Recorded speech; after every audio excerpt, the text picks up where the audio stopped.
سلام درنو لیدونکو ستړي مشي.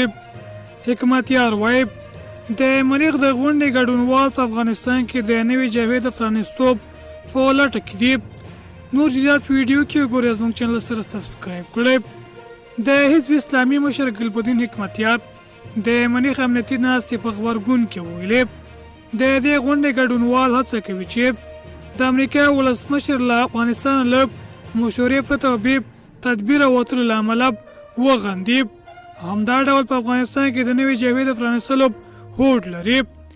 حکمتیار په خپل یو تدریسي خلقه کې چې یو برخه یې یکشنبه د شپې د سلواغۍ په 28مه د بریا ټلویزیون په یوټیوب کې خپره شوې وویلي چې د امریکا په مشورې د لویدیځ ځواکونو وتل د ناټو غړو هیوادونو ته تاریخي او نه جبرانېدونکي شرم ورغاړې کړ.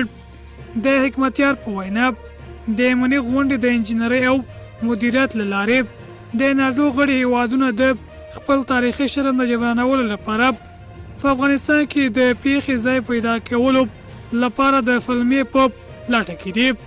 د حزب اسلامي مشر پر دې خبرې ټینګار کړی چې افغانستان د امریکا او روسیې په مشرۍ د نویو جبهو رامنځته کېدو سره مخ دی. ویل کېږي په دې غونډه کې د مسکو، تهران او طالبانو بلنه د دې لپاره پیغام لري. حکمتیار له طالبانو وغوښتل چې اوسني وضعیت ته پام مناسب تصمیم ونیسي.